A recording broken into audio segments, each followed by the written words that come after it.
Hey y'all, I'm Shayna and I'm back with another review. This is for Love and Marriage Huntsville. It can either say on your TV screen, season 6, episode 19, or season 7, episode 4. Either way, it's the same episode. So we're going to go ahead and get into it. Before we do, if you're new to my channel, thanks for stopping by. If you enjoy the video, please don't hesitate to subscribe, like it, share, do all the things. Check out my other content. I have tons of videos. So if you like this one, check out another one, okay? All right, let's go ahead and get into it. So we pick up where we left off last week, and that was with Melody and Marsau getting coffee and arguing. Mel mentioned that she had a business that made $1 billion in 1 year. And I'm thinking, girl, what were you doing and how can I be down? Okay, put me on. Marsau said, yeah, and it went bankrupt. Mel said, I went through a divorce. I filed bankruptcy because my ex filed bankruptcy and he wasn't about to leave me with all that debt.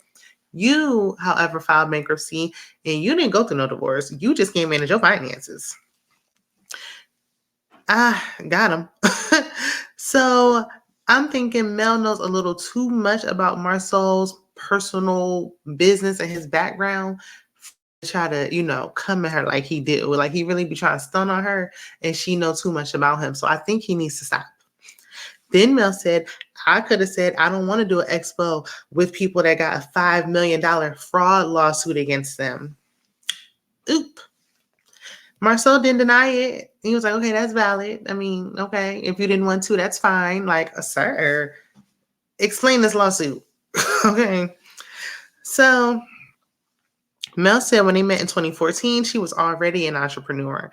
I thought they were friends longer than that, especially the way the Holtz was saying they helped the Scotts 1.0 and they gave him a place to live and all that. And y'all only met in 2014.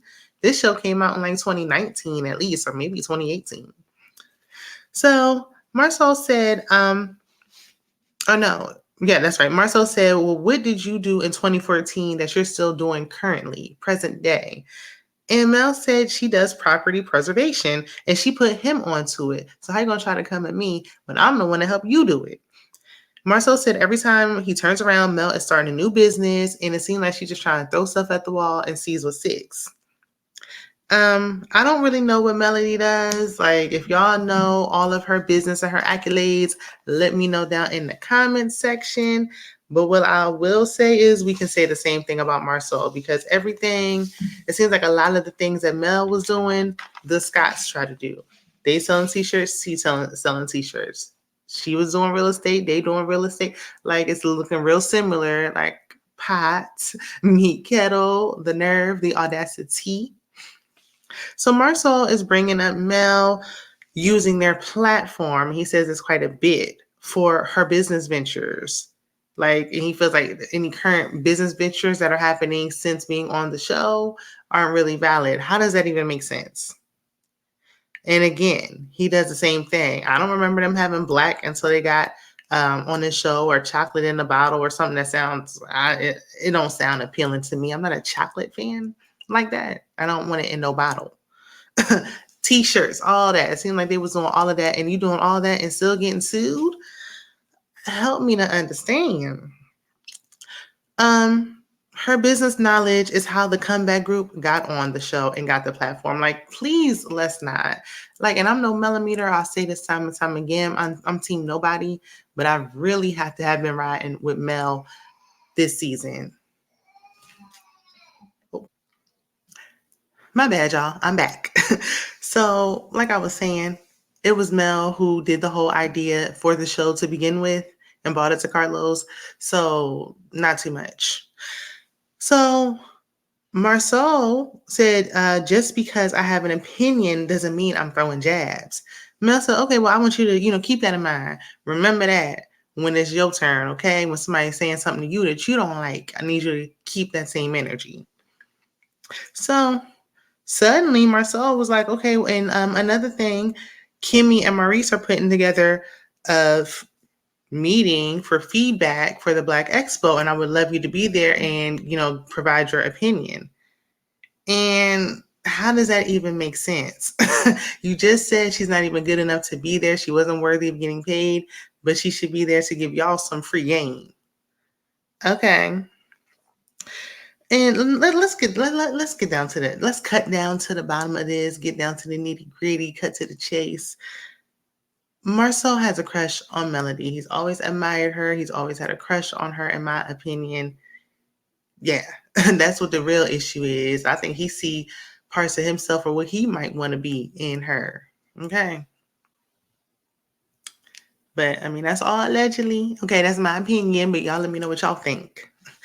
So Tiffany and Big Lou are having a little picnic with the baby. I wonder where their teens are. We don't, I guess, teenagers be like, we don't want to be bothered. Leave us out of it. So immediately, before they can even sit down and get settled, Tiffany starts being passive aggressive, like always, and says she's basically feeling overwhelmed. I don't know why she didn't think this baby would slow her down. Because remember when she was pregnant, and even before, she's like, a baby wouldn't slow me down. I would just keep going with the baby on my hip. And girl, you sound crazy. And you already had a child. You should know better. Okay. She explains how she, in so many words, may be dealing with postpartum depression. That's what I'm thinking in this moment. And also dealing with her husband being gone. He on the road coaching baseball while she's stuck with this newborn baby. And so she's talking about she gained weight and doesn't feel like herself anymore. And she has a long list of things to do and all that. He like his teenagers there, have them help. But he like, do you want me to quit my job? Like, what do you want me to do? I mean, you knew this was how it was going to be. That's why Big Lou said that he didn't want to have no more kids. But she ain't want to listen. I guess she wanted them to have one together. And yeah, I don't think it's right. I think the parent should be active, but it's not like he's just an absentee father. He is gone for work, and she knew that this was going to happen prior to her getting pregnant and having this baby. But Tiffany basically misses him. She misses his touch. She worried about what he gonna be doing out there on the road. Girl, nothing. I do wonder if they're going to make it through this though. We all know a baby will put a strain on a relationship, especially if it's already a little rocky. Not saying that theirs was a little rocky, but if it was, I'm sure a baby did not help. So hopefully everything will be fine. Don't want to see another couple break up, but I'm just wondering, what do y'all think? Do y'all think they're gonna make it through? We'll see. So we get to the Blaque Expo feedback meeting. Kimmi was late, so it's like, how are y'all putting this meeting together? Maurice said nothing, basically. So help me to understand. But let's get into it. So once again, Stormi isn't speaking. She spoke to everybody but Marsau this time. Mel hasn't arrived yet, so Marsau shares with the group that he and Mel had coffee, and Tisha looking like, oh, really? So everyone's wondering, like, well, why? What y'all meet for? And Marsau mentions that her selling T-shirts, and really she's getting a lot of sales only because of this platform, like, wasn't good enough to be a part of that expo. But the producers are so petty. As soon as he's like, the platform, they're gonna throw up the Love and Marriage Huntsville sign. Like, listen, this platform with a little theme music in the back. That was funny. So Martell said, if we speak on using the platform, this is after the logo got thrown up. He said, if we speaking on using the platform, a lot of stuff Marsau is doing now, would be irrelevant because a lot of the things you're doing now, you did after you got on this platform. Now, Martell will drag Melody from the window to the wall, honey. But one thing you not going to do is talk about Melody. Now, he can talk about her, call her every name in the book, but you better not even think about talking about Melody, okay? That's still Mrs. Holt in his eyes. Mel arrives and says Marsau did apologize for what he said, though it took a while, took a minute, and a lot of back and forth. But finally, he did it. And I don't know if it was, genuine or not, but he said it, according to Melody. So she shifts the focus back to the expo and suggests that they have smaller breakout groups. Like if you're doing hair or cosmetology, beauty, you should be in one group. If you're doing finance, you should be in this group, etc. I wouldn't give them no more free game, no advice, no nothing. Go look on Google, YouTube, somewhere else. Don't ask me my opinion on nothing, because they're going to take it for free and try to get a payday off of it. You know how they do. Stormi suggests motivational speeches. Marsau said he doesn't want people to, walk in and basically he compared it to church. Like, oh, well, you feel all motivated and you spent all this money, but you left with nothing tangible. Just, feeling good from a motivational speech. Mel agrees with Stormi and basically reworded what she said. And then here go Marsau talking about, oh, okay, I can see that. I see what you mean there. And Stormi like, hold up, because what? That's what I just said. Now, I do see what he's talking about having something tangible, but like Mel explained and what Stormi was saying, she didn't say just motivational. That's not what she said. She said she wanted to also hear some motivational speaking. So it's like, yeah, you can give me something tangible and we can make people feel good at the end as well. So Stormi's talking under her breath to Courtney, and she like, do you want to ask my next question since, he don't hear me when I say it? Marsau noticed that they were talking amongst themselves quietly, and he gonna say, well, I want to hear from Courtney's wife. He is so disrespectful. And I'm like, this is the second time, said a woman is just some man's wife, like as if she's nothing more. Courtney suggests Tisha should take the lead because she's more organized. He doesn't have nothing to back that up with, so I don't, okay, but maybe.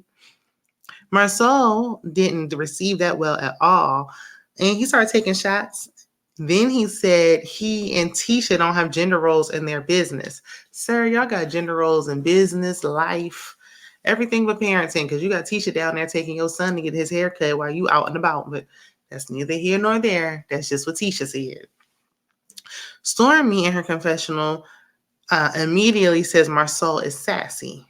And he do get a little, he a little sassy in this scene, if you ask me. He be having his sassy moments. Kimmi said catty. I'll go with sassy.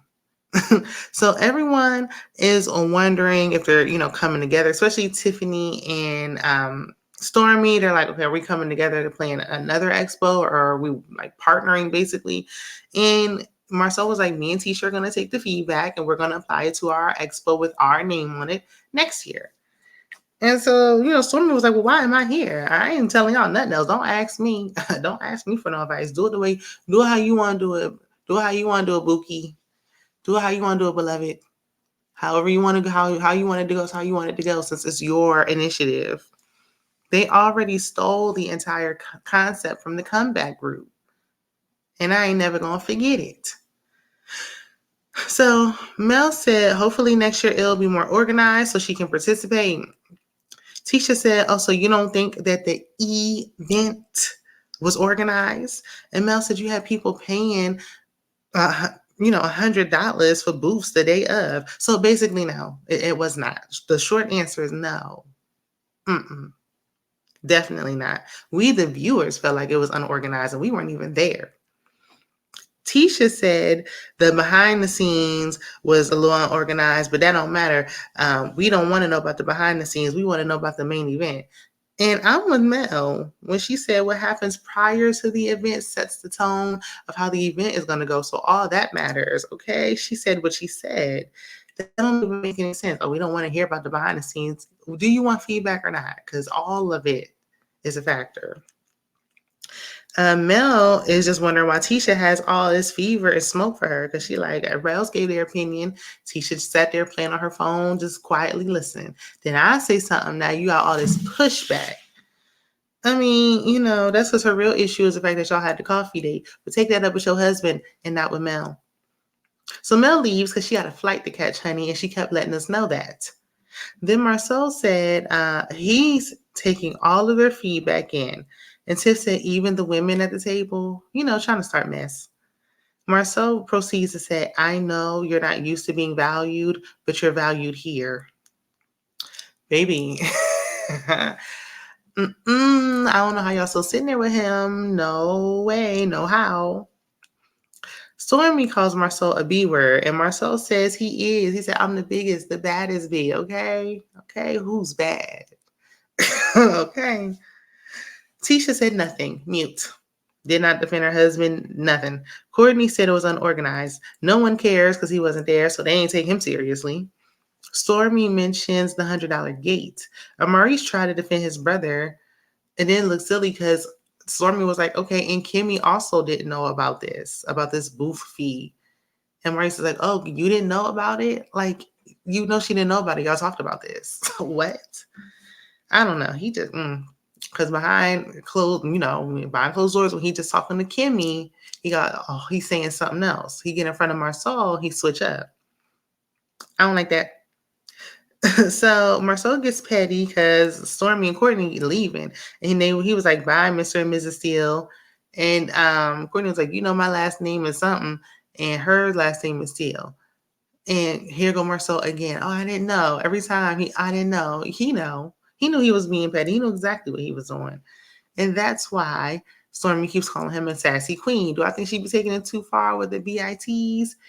Yeah. Can I see her frustration? Yeah. I ain't saying it's right, but I understand. Moving on, Kimmi met with Nell Fletcher. So last season, they spelled Nell's name like nail, like Nail. Now it's spelled Nell. So which one is it? Okay, anyway. So Miss Nell, for me, is giving Tina Turner back when she was in that limo fighting Ike. That's what the wig and the look was giving. I didn't know her confessional wigs on point. These little pop-up wigs, I don't know what's going on. She was tossing it from left to right. I don't know. Miss Nell, please. But she got it together in the confessional, so I ain't gonna give her too much, okay? So Kimmi wanted to let Nell know she didn't invite the Fletchers to the feedback meeting because they weren't at the expo. So since you weren't at the expo, how can you provide feedback on an event that you weren't a part of? Nell calls Tisha Tish again, and I grinds my gears every time she does it. But I mean, Tisha said event with a heavy E, so we all messing stuff up. It don't matter. Nell and her wig said that the Fletchers have been in North Huntsville longer than any of them. And Kimmi was like, okay, and that means what? Like, okay, and you said that to say what exactly? So Nell said Kimmi shouldn't have made that call on her behalf, basically not inviting her and removing her from this meeting. Kimmi said, but it was my meeting. How you gonna tell me what kind of call to make and it's my meeting?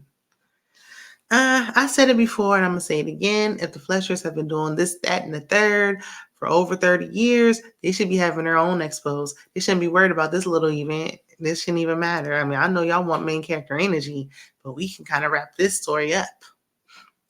So Nell said that Kimmi invited her and then rescinded the invite. You can't do that, Kimmi. Once you put the invite out there, then it's out there. You can't give it and take it away. What kind of mess? Kimmi says she didn't want to leave them out and have them feeling left out again. But the more she thought about it, it made more sense for the people that were there to speak about it. Tiffany was only there in the audience. Mel as well. So why? But okay, I guess they were there. They were present. And she was like, I didn't want all that drama. You were trying to, side with your brother and your sister-in-law. So they pleasantly agree to disagree. That's it. And this was given filler scene. So Martell meets with his partner, his business partner. He got a new business partner. I'm assuming this man has a builder's license, okay? Because they're building houses. So they've been working on building a home, and Chris Fletcher and his salt and pepper beard pull up.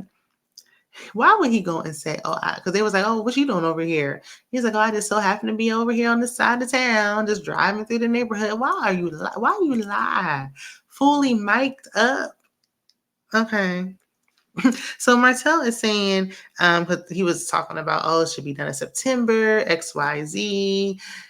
Chris Fletcher, like, I can't wait to sell it. And the business partner was like, you gonna sell it? And I'm like, why?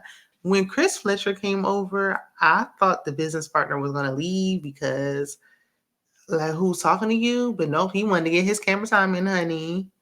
I guess that was part of their business deal. Like, okay, and I'm gonna get some time on the show. It's my time to shine. Okay. So, because Chris was looking like, what? Who are you? And then Marcel told me, I might keep it as a rental property. Who's paying the rent? You need a place to go. I think you want to keep it for your own personal benefits. But I digress. I mean, that's just my opinion. So Chris was like, and speaking of renting, Martell, you need to stop squatting and get out. I told you you need to be out by the 1st. You got 2 more days. It's been, you're supposed to have a week. Now it's been like 2-3 weeks. You got 2 days to get out. And the business partner talking about, well, I don't know. I mean, I don't think that's right. You only gave him a couple of days. This why, business partner, this why you need to mind your business. Okay. You don't know what's going on with this. This don't concern you unless you want to find Martell a place to live. So Martell like, okay, well, you get a U-Haul and help me move out. And Chris is like, I will. If he'll help you get out of here, take it and put it in storage. Go to a hotel. I don't care. Get out. He ain't right for squatting in people's houses. And then he tried to mention the bankruptcy and how it messed up his credit. Like, I'm sure squatting is not helping your credit either. But that's just what I'm thinking. Y'all let me know. So, and Marcel probably still in the house till this day. Okay, I just had to get that out there. So Chris said apparently the Scots 1.0 did get sponsors for the Blaque Expo. And Martell says, see, that was Melody's idea. And it was. And he was like, and there's a whole lot of ideas they got from the host. There's a whole lot of things they weren't thinking about doing because they wouldn't even think about doing that until Melody said it. It's a lot of things they weren't thinking about doing until the host came and gave them the idea. You mean until Melody? Because I'm sure Melody was the one doing it then and she doing it now. I don't know. I feel like Martell, I can appreciate that you are defending Melody so hard and giving her flowers this episode. Next episode, y'all going to be arguing again. But this episode, you doing the right thing. However, y'all are no longer the hosts. Y'all ain't the hosts. It's just Melody giving us advice. But I mean, I know he wants to talk about what happened back in the day, this and that. I'm sure it was Melody back then too, like I said. But okay, that's what I'm thinking.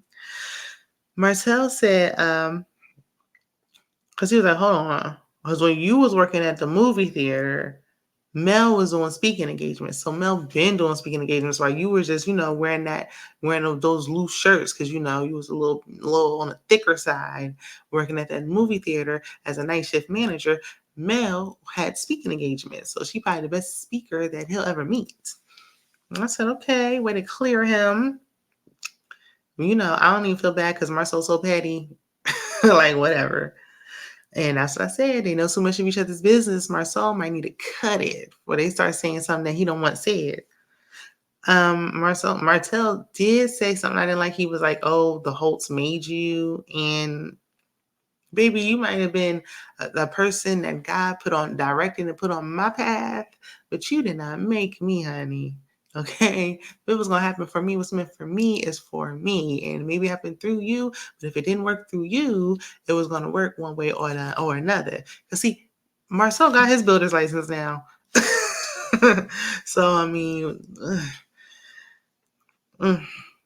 but I do agree with what Martell said when he said, "Okay, but all that stuff you got now, you talking big and bad now about these failed businesses of the Holtz, which you have now can be taken away." Okay, one way or another. And I definitely agree with that because it sure can. Don't get too big-headed now. So quick as you got it, as quick as you can lose it if you don't, play your cards right and act a little more humble, which Marceau is not. So we end on yet another to be continued. Not sure why we have a to be continued every week at this point, but that's where the episode ends. So drop down in the comments. Let me know your feedback and your thoughts on this episode, and I will see you in the next one. Bye.